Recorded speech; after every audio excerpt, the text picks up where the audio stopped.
What's going on, y'all? Celi here, hanging out at the Rogue Machine Theater in Los Angeles for the LA premiere of what's considered to be Lorraine Hansberry's most important work, LeBlanc. Stay right here as we hang out with some of the cast. People in New York end up here, and so they end up being part of the theater scene. So it's like, did you all of a sudden lose the ability to tell a story when you came to LA? Like, if you just figure it out, it's like, yeah, there's gonna be great theater here because there's some great people here. Now, the tagline of the show is, what happens when what we want and what we think is right is not what must be done?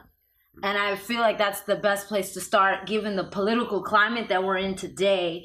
As an artist, do you find yourself conflicted with what projects you choose, and how did you come to be a part of LeBlanc? We're getting straight to the meat. Yeah. Straight to the meat. Yeah, there's constantly conflict between what you want and what you got to do. Just the financial realities of being in this business means that more often than not, you're gonna have to do something you don't want to do if you just to make money.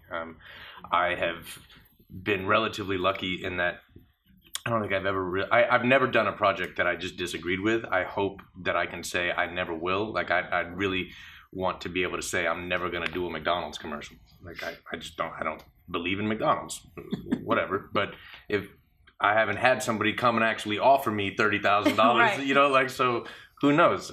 As far as this play, LeBlanc, I was found by the casting director. I came in.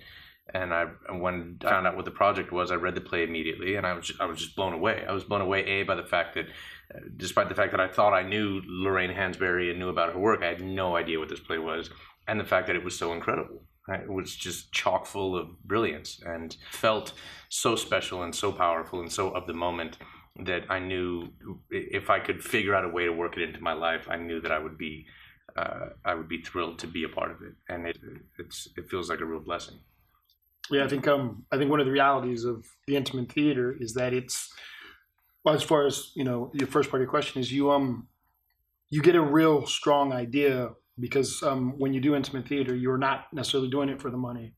You're doing it for the art. You're doing it because it speaks to you. And so I know where I'm concerned when I come and do an intimate theater piece, it's based solely on, is this something that I need to do? Is this something that's going to feed my spirit? Is this going to be a message that I have to have out there? And so I've been very lucky and very kind of cognizant of that's the boon of intimate theater, is that, like, you don't necessarily have to take a job just to take it. You can be very kind of selective. And where this is concerned, you know, Greg Daniel, our director, I had a chance to work with him before, and he's just an amazing man, an amazing person. So anytime, you know, he's doing something, you know, you want to line up to be part of that. And then there was the, you know, what Jason was talking about, this idea of Lorraine Hansberry. We all know Raisin in the Sun. You know, some people didn't know, you know, the Sign and Sidney Brewster twins. Nobody knows this play. Nobody. And yet I didn't. Yeah. it's her voice is so relevant, and it's like, to think that this was a play that's almost 50 years old. And when you sit here and you listen to the arguments and how well crafted they are and how relevant they still are, you know, once you kind of got your mind around it, it was like, how could I not be part of this show? At that point, you actually start to feel lucky, kind of like you found a little gem and a jewel that nobody else knew about, and that you got to be one of the people to introduce, you know, this community to these words. And you can see, I mean, the sign of when you know you're in a show that you want to be in is when other actors come and are like, So jealous. They're jealous, yeah. oh, I wish I was in this with you. That's awesome. Yeah. Especially when they're saying that on an intimate theater budget, where no one is saying that because they're jealous of your paycheck. Right. They're jealous of the work you're doing. Yeah. And that trade-off that Jason and Matt spoke to of, you know, I'm not doing this job for the money. Can I afford to do it for the art? That's something that theaters and artistic directors have to go through as well. Mm-hmm. And it's why we're so lucky to be able to do it in a small space like this. One of the things that's come up over and over again as we had these conversations as a cast and with the audience is, you probably won't see this at the Amundsen or even at the public, you know, because to hire a cast with 9 principals plus an ensemble that is just as big, and dancing and drumming. I mean, the budget for this, it's paradoxical because it makes sense in a small space, but to expand it out to a larger run is kind of crazy. We're fortunate that we not only have actors who are willing to sort of make that leap, but a theater that is willing to be bold in that way, and bring together such a big operation to make it happen. Hence the name Rogue. Yeah. Speaking to the money aspect, much that I have learned throughout this production, it's been going on for about 2 months, that just transcends getting a $30,000 check from a McDonald's commercial. You know, like just the connections that I was able to make amongst my castmates and the directors. You know, it'll take you a lifetime. And as you all said, folks know A Raisin in the Sun, but they don't know this play. How does this show challenge your LA audience, and how has it challenged you as an artist? I think that's what's interesting is I think that we all have our preconceived notions about these conversations about race or whatever. And one of the things that she does such a great job in this play of doing is advocating for everybody's point of view. And the thing that's great about kind of the liberal community that is Los Angeles is that we believe that we want to listen to all points of view. So then what happens when you're actually standing in a play and there's somebody like Major Rice who has a point of view that you might think is reprehensible, then you hear his point of view, you're being challenged. And I think that the LA audience has been incredibly receptive to the conversation because it makes you start thinking in a completely different way. Lorraine Hansberry's work kind of, nobody gets a pass. The middle way, the zealots, like nobody gets a pass on what they do, and everybody's kind of approach to things gets challenged. And so even when I kind of think, well, the middle way is kind of the best way to kind of move through, she's got something for you to think about to go like, maybe not. And that's really challenged me because I was almost resolute in the fact, well, the middle way is the best way to move. You hear this point and hear this point. It's like, or maybe not, you know. Nobody's right in this play. Yeah. She just presents to you various different lives. And that's one of the most... The complexities of the arguments. Yeah. And it challenges you to feel. You know, I think it's easy for a lot of people to just ignore their feelings and to pretend like they're not impacted by something that is real and that exists. And I think in order to really break through, you know, an impasse and something as deep as racism and oppression, like you have to feel uncomfortable and be like, look, like I have to feel this, as painful as it is. I may not like other people's opinions or how they feel, but it's like, you have to look at it. And this play really makes you look at that stuff in the face. I feel like her work holds a mirror up to ourselves, to our society, and where we are. As you said, even 50 years later, it's so relevant and timely. I mean, recently you guys got to hang out with Mamie Hansberry, her 94-year-old sister. What was that like? Transcendent. I mean, this woman, just for a 94-year-old soul to be that present in the moment, that tuned into what was needed when this play was written and what is needed now in terms of the culture and the sort of mentality that will need to progress it further is amazing. I mean, she's a fighter. You can tell. She still, every time a question was asked, she would go back to this upbringing that she and Lorraine and her whole family had.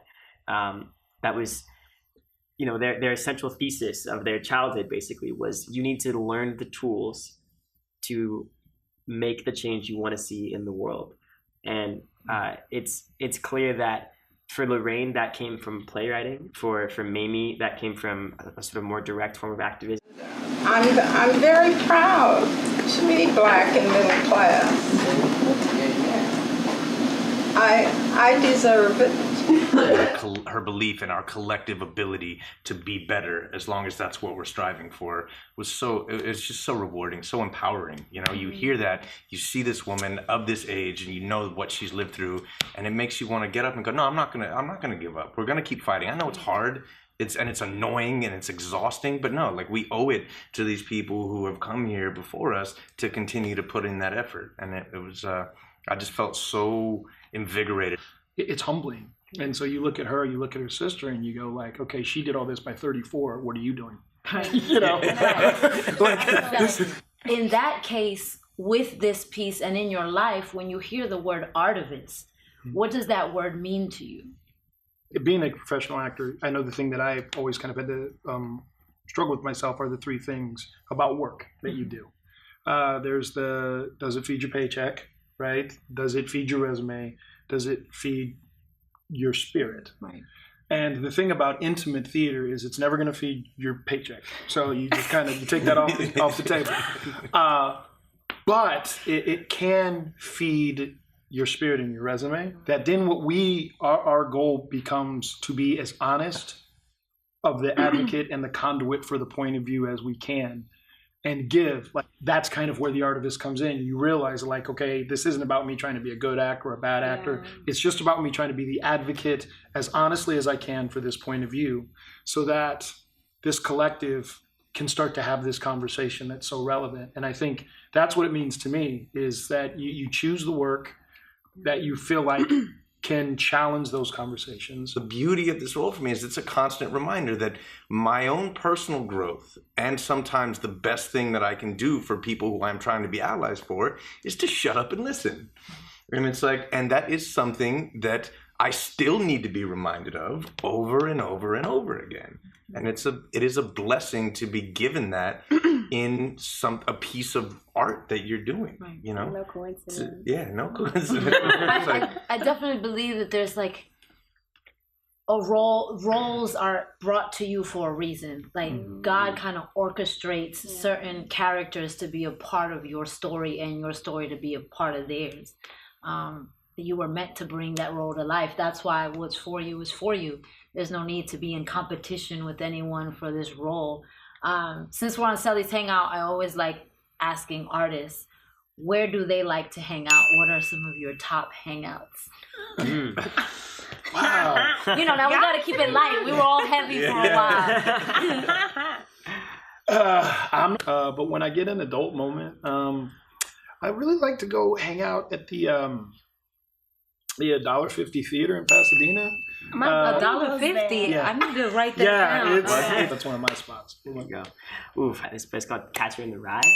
It's just one of like a whole genre of places that I love, which just they have board games all over the place. There's a place over in the Fairfax district called the Poetry Lounge that I really love. But usually, like the one place you will find me more than any other, to be perfectly honest, is the library. There's this place called Comfort LA downtown. I like Comfort where they LA. have games and just really good soul food. I like to go there. Some family friends of mine have a restaurant called Simply Wholesome, so sometimes I go there. That's awesome. Hey y'all, thanks for hanging out. Make sure you like, share, and subscribe.